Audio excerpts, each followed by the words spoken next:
बिस्मिल्लाहिर्रहमानिर्रहीम। 1980 की दिहाई में मियां मोहम्मद नवाज शरीफ वज़ीर आला पंजाब बने और अब उनकी साहबजादी को एक दफ़ा फिर मौका मिला है कि वो पंजाब की वजारत आला संभालें। क्या मुस्लिम लीग नून की बुनियाद पड़ने वाली वो वजारत आला एक मरतबा फिर मुस्लिम लीग नून में जान डाल सकेगी जो मरियम नवाज साहिबा के हाथ में टास्क है, या सूरत हाल अक्सर मुख्तलिफ होगी? कितना बड़ा चैलेंज होगा? सोशल मीडिया के महाज के ऊपर नून लीग को कितने चैलेंजेस दरपेश होंगे और उससे नबरत आजमा कैसे होंगे? प्रोग्राम में आज जायजा लेंगे और प्रोग्राम के आखिरी हिस्से में चलेंगे डॉक्टर शाहिद हसन सिद्दीकी साहब की तरफ, कुछ मईशत के हवाले से बातचीत करेंगे कि आने वाली हुकूमत को कितने ज्यादा चैलेंजेस दरपेश होंगे। मेरे साथ मौजूद हैं वसीम अब्बासी साहब, सीनियर सहाफ़ी हैं, तज्ज़ियाकार हैं और ऑनलाइन या डिजिटल जर्नलिज्म से काफ़ी अरसे से वाबस्ता है और पाकिस्तान में जो सोशल मीडिया के सारे हालात इस वक्त हमें रोनुमा हैं, दरपेश हैं, उन सारों को बड़े करीब से देख रहे हैं। इसके साथ साथ हमें ज्वाइन किया है परवेज़ संदेला साहब ने, मुस्लिम नून ओवरसीज़ से ताल्लुक़ रखते हैं। उसके साथ साथ संदेला साहब ने मुस्लिम नून के तमाम ही जलसे कवर किए हैं जो ख़ासतौर पर पंजाब में हुए इलेक्शन से पहले। संदेला साहब बहुत शुक्रिया आपके वक्त का। वसीम अब्बासी साहब आपके भी वक्त का बहुत शुक्रिया। अब्बासी साहब, मरियम नवाज साहिबा के लिए मीडिया सेल जो उनका एक बना था मशहूर ज़माना नवाज शरीफ साहब के दौरे इक़्तिदार में, उनकी वजह मशहूरी वही मीडिया सेल है। तो अगर वहाँ से वजारत आला तक का उनका सफ़र देखें और फिर हम ये याद करें कि 1980s की दिहाई में मियां मोहम्मद नवाज शरीफ को ऐसा ही चांस मिला था वजारत आला का, जिसके बाद उन्होंने पूरी पार्टी खड़ी की। कितना बड़ा चांस है मरियम साहिबा के लिए मीडिया सेल के तजर्बे की बुनियाद पे वजारत आला का तजर्बा? और ऐसे दौर में मैं मीडिया सेल को बार बार जोर इसलिए दे रहा हूँ कि ये बयानिए का दौर है और ये सारा दौर नैरेटिव का है, सोशल मीडिया नैरेटिव का है, जिसपे इस वक्त मरियम साहिबा को इस वक्त कुछ मज़ाहमत का सामना करना पड़ रहा है। तो कितना बड़ा चैलेंज होगा, क्या वो ये असाइनमेंट कर पाएंगी? जी, थैंक यू सो मच जी फवाद साहब। सबसे पहले तो मैं समझता हूँ ये वाकई में बहुत बड़ा चैलेंज होगा, और जो आप अगर कह रहे हैं कि इसको मीडिया सेल के तजर्बे के साथ इक्वेट करें तो ये मेरा ख्याल है सही एनालॉजी भी नहीं होगी और ना ये सही तरीके से उसका वो हो सकता है। मीडिया सेल की बात जो कर रहे थे उस वक्त आई थी बात कि जी ये सहाफियों या एंकर्स के साथ बराह रास्त राब्ते के जरिए मीडिया की मैनेजमेंट कुछ कर रही थी, मगर अगर ये तजर्बा बहुत ज्यादा कामयाब हुआ होता तो मीडिया पे नैरेटिव नून लीग का छाया होता, ना कि पीटीआई का जो कि अभी छाया हुआ है। तो मेरा ख्याल है कि वो, और फिर अभी ये सिलेक्शन में सबसे बड़ी बात बयानिया की ही बात थी, जो कि इनकी जमात बयानिया की जंग तकरीबन हार गई थी। मेरे नजदीक तो ये कोई बयानिया की जंग नहीं जीते थे, इनके पास कोई खास बयानिया नहीं था, ना ही अपना बयानिया सही तरीके से फैलाने की कोई कैपेसिटी थी। इनकी मीडिया टीम, इनकी सोशल मीडिया टीम पे शदीद तनकीद हुई है कि वो अपना कोई काम नहीं कर सके। वॉलंटियर्स कुछ काम करते रहे इनके लिए, लेकिन बाकी इन्होंने नहीं काम किया, तो वो काफी तजर्बा नहीं है। अलबत्ता ये जो मैं समझता हूँ जो इनके लिए तजर्बा हो सकता है वो ये कि ये, लेकिन वसीम भाई उस जमाने में चर्चा बड़ा था, मरियम मीडिया सेल का चर्चा बहुत था, और उस वक्त ये भी तो हो सकता है ना कि उस वक्त वो कामयाबी से हमकिनार हुआ हो, फिर बीच में गैप इतना बड़ा आ गया हो कि जिसके बाद अब दोबारा मुश्किलात सामने आ गई हैं। जी बिल्कुल, ये हो सकता है। दूसरी बात शायद इनकी तवज्जो नहीं रही होगी, या फिर ये कि उस वक्त जो मीडिया था वो इलेक्ट्रॉनिक मीडिया का दौर था जब इनका उस वक्त सेल की बात हुई थी, जबकि अब जो दौर बदल चुका है और अब सोशल मीडिया का दौर है, डिजिटल मीडिया का दौर है, तो हालात के तकादे भी बदल चुके हैं। कई लोगों का ख्याल है कि मुस्लिम लीग नून जो है वो 90 की दहाई में रहती है अभी भी, और इसी वजह से नाकाम हुई है। और इसी वजह से देखें आप, वजीर आजम नवाज शरीफ का इतना बड़ा इश्तिहार छाप दिया अखबारों के फ्रंट पेज पे, लेकिन उसके बावजूद कोई फायदा नहीं हुआ उससे। यानी ये लोग अभी भी ये समझते हैं कि शायद उस तरह की जिस तरीके से मीडिया मैनेजमेंट होती थी अब भी वही चाहिए होती है। हालांकि अब जो है वो सोशल मीडिया का दौर है और फेक न्यूज को काउंटर करना होता है, अपने नैरेटिव को आगे बढ़ाना होता है, सोशल मीडिया पर हर वक्त अवेलेबल होना होता है, जो कि इनके पार्ट में बड़ी नाकामी थी कि इनके मीडिया मैनेजर्स कभी अवेलेबल भी नहीं होते थे साथियों को मौका देने के लिए भी, तो उस वजह से भी इनका वो हुआ। तो अभी ये जो टास्क है जो इनको एक्सपीरियंस काम आएगा वो सिर्फ ये कि जो नवाज शरीफ साहब के साथ रही है, 3 दफा के प्राइम मिनिस्टर, हर तरह के हालात का सामना उनको करना पड़ा, फिर ये जेल में उनके साथ रही हैं, जिसकी वजह से ये लीडर बनी है। मेरे ख्याल में जो इनकी प्रॉपर लीडरशिप बनी है जब ये पाकिस्तान वापस आके अपने बाप के साथ जेल गई हैं और जेल के मुश्किल हालात देखे, फिर उसके बाद जब नवाज शरीफ साहब यहाँ से चले गए तो इन्होंने पार्टी को रिवाइव रखा और उसके साथ पार्टी को आगे लेके गई, कश्मीर में अपनी कैंपेन की, जिमनी इलेक्शन जितवाए कई, उसके बाद कई नहीं जीते, लेकिन वो इनका तजर्बा इनके काम आ सकता है। और दूसरा ये कि इनके पास जो एक्सपीरियंस टीम है और अभी भी नवाज शरीफ साहब का इनके ऊपर सरपरस्ती मौजूद है, तो उस तजर्बे से मेरे ख्याल है कोई उम्मीद लगाई जा सकती है। मीडिया सेल से तो उम्मीद नहीं लगाई जा सकती। अभी ये अब्बासी साहब कोई अब्बासी साहब कुछ चंगी गल भी होवे जेड़ा मतलब कि कुछ चंगा भी कुछ होया होवे पिछले 2-4 साल। संदेला साहब वो आप चंगी बातें तो आप बताएंगे ना, साफ ही तो उस पर तजिया करेंगे, तबसरा करेंगे। नहीं मैंने कहा मतलब हो सकता है अब्बासी साहब को कुछ मिस कर रहे हो ना, तो कहीं कोई नहीं संदेला साहब वो आपसे हम चंगी बातें पूछ लेते हैं, वो आ जाते हैं आपकी तरफ। तो मैं अब्बासी साहब जरा कंप्लीट आप कर लीजिएगा बात, ताकि मैं संदेला साहब की तरफ चला जाऊं।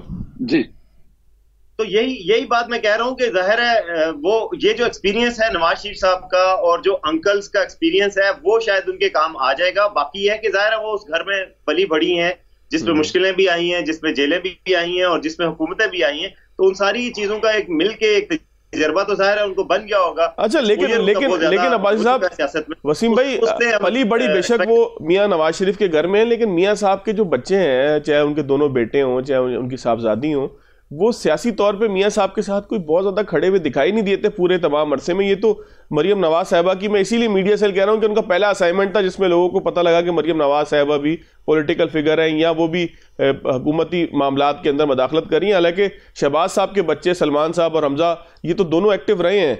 मैं ज़रा संदेला साहब से भी थोड़ा सा इसके ऊपर तबसरा ले लूँ। मैं वसीम में दोबारा आपकी तरफ आता हूँ, क्योंकि ये सवाल बड़ा अहम है कि मरियम नवाज साहिबा का पॉलिटिकल कैरियर क्या शुरू ही मीडिया सेल से हुआ या उससे पहले भी कोई चीज़ें थी?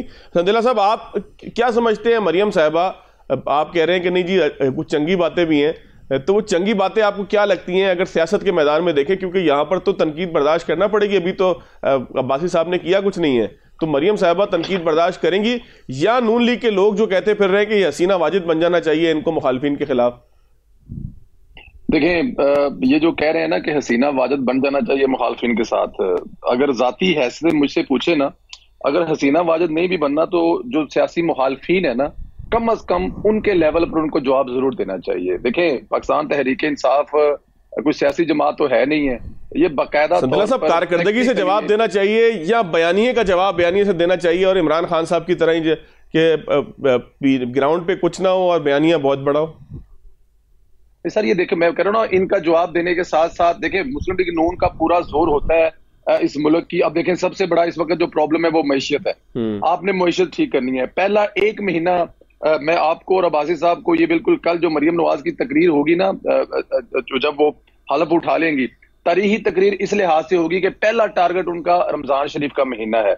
आप देखेंगे कि इस रमजान शरीफ के 1 महीने की जो वो खिदमत होगी, उसी से आप लोग कहेंगे कि यार अगले 5 साल मरियम नवाज जो है ना वो इस सूबे के अवाम को वहां पर लेके जाएंगी जहां के बारे में मियां मोहम्मद नवाज 1985 से सोचते आ रहे हैं और करते भी आ रहे हैं। और जहां तक ये सोशल मीडिया की आप बात करें ना, मैं सिर्फ पिछले 8-10 दिन की बात करूंगा, चाहे वो चट्टा साहब वाला, कमिश्नर साहब वाला केस हो, पहले आधे घंटे के अंदर अंदर जिस तरह नेगेटिव मतलब कि नून लीग ने उसका रिप्लाई किया वो आपके सामने है। उसके बाद राय साकब खल जो आप लोगों के दोस्त भी होंगे, माजरत के साथ वो कोलीग भी होंगे, उनके साथ जो हुआ वो कहीं मुंह दिखाने के अब तक काबिल नहीं है, ना वो कोई हमें नजर आ रहे हैं, ना उनका वो जो एक झूठा फेक बयानिया लेके चले थे या वो जो भी लेके चले थे वो हुआ। उसके बाद जो राजा बिशारत साहब, मतलब बहुत सारी मिसालें हैं। हो सकता है किसी जगह पे आपको सोशल मीडिया नून लीग का पीटीआई का मुकाबला करता हुआ ना दिखाई दिया हो, क्योंकि पाकिस्तान मुस्लिम लीग नून के सोशल मीडिया के पास वो अरबों डॉलर के टीके नहीं है जो उनको बाहर से लगते हैं, यूएस से लगते हैं या वो इंग्लैंड से लगते हैं या पूरे यूरोप से लगते हैं, या ना उनकी कोई टीमें ऐसी हैं जो अमेरिका में बैठी हुई हैं और उन्होंने मुख्तलिफ एजेंसियों के साथ काम किया हुआ है। वो तजर्बा एक्सपीरियंस हो सकता है किसी जगह पे मुस्लिम लीग नून के पास, वर्करों के पास ना हो, लेकिन ये बगैर किसी तनहा के या बगैर किसी माली अमदाद के जो करते हैं ना, उसका जवाब नहीं है। तो समटाइम हमें ये सोचना भी चाहिए कि क्या वो सहूलतें पाकिस्तान मुस्लिम लीग नून के सोशल मीडिया के पास है जो पाकिस्तान तहरीक इंसाफ। लेकिन सहूलत ना होना तो सियासत में कोई जवाब नहीं है ना कि हमें सहूलत नहीं थी। लेवल प्लेइंग फील्ड तो सोशल मीडिया पे सबके लिए है, जहां आपके लिए ट्वीट का दरवाजा खुला हुआ है। लेकिन उसका जवाब दिया गया ना। मैंने कहा ना कि ये पिछले 3-4 दिन से देख लें, अच्छा पिछले 10 दिन से आप देख लें कि ट्रेंड किन के सबसे ऊपर जा रहे हैं, जो पाकिस्तान तहरीक इंसाफ के खिलाफ जा रहे हैं या पाकिस्तान मुस्लिम लीग नून के खिलाफ जा रहे हैं, आपको यहीं से पता लग जाएगा।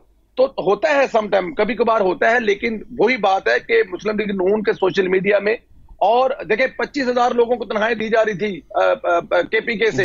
आपको याद होगा कि 25,000 लोगों को तनख्वाहें दी जा रही थी जो काम तो पाकिस्तान तहरीक इंसाफ के सोशल मीडिया के लिए कर रहे थे, लेकिन नौकरियां पता नहीं कहां से लगी हुई थी, तनख्वाहें पता नहीं कहां से आ रही थी। तो ये फर्क होता है, जब ये चीजें होंगी तो थोड़ा बहुत आपको फर्क तो नजर आएगा। लेकिन आने वाले दिनों में मैं आपको बता दूं पाकिस्तान मुस्लिम लीग नून का सोशल मीडिया आपको बड़ा अग्रेसिव नजर आएगा। वो मरियम नवाज का बयानिया भी बताएगा, मरियम नवाज को डिफेंड भी करेगा, और जो प्रोपेगेंडा किया जा रहा है उसका तोड़ भी करेगा। उसके लिए इंशाल्लाह अगले 10, 15, 20 दिन में आपको बड़ी अग्रेसिव और मरियम साहबा की कारकर्दगी के हवाले से भी कोई प्लान है नून लीग के पास, या सिर्फ सोशल मीडिया पे जोर है सदर साहब? मेरे ख्याल में ये तो सवाल फवाद भाई बनता ही नहीं है। कारकर्दगी इस मुल्क से अगर मुस्लिम लीग नून की निकाल दी जाए तो कारकर्दगी है किसकी? मैं आपको बता रहा हूं, पहले रमजान के महीने में लोगों को उनके घरों पर वो सब कुछ मिलेगा जो लोग लाइनों में लगकर, आपको पता है आटा चीनी जब ऐसे मौके आते हैं तो लोगों का रश में क्या हाल होता है, हमारी माएं बहनें कैसी खड़ी होती हैं। लेकिन आप ये देखेंगे कि इस रमजान में लोगों को उनकी दहलीज पर वो सब कुछ मिलेगा जो भी हुकूमत ऐलान करने जा रही है। ठीक हो गया संदुल्ला साहब, एक ब्रेक लेता हूं, मैं दोबारा आपकी तरफ आता हूं। और सवाल वहीं का वहीं है कि मियां नवाज शरीफ साहब ने गुज़िश्ता रोज जब तकरीर की शरीफ मेडिकल कॉम्प्लेक्स में, तो उन्होंने कहा कि नौजवान गालम गलोच से दूर रहें, और एक्स की बंदिश को भी आज पता नहीं कौन सा रोज हो गया पाकिस्तान में। तो गालम गलोच कल्चर क्या नून लीग भी लेकर आएगी या उससे किनारा कशी की जाएगी, जैसा कि उनके कायद ने कहा है? ब्रेक के बाद जायजा लेते हैं।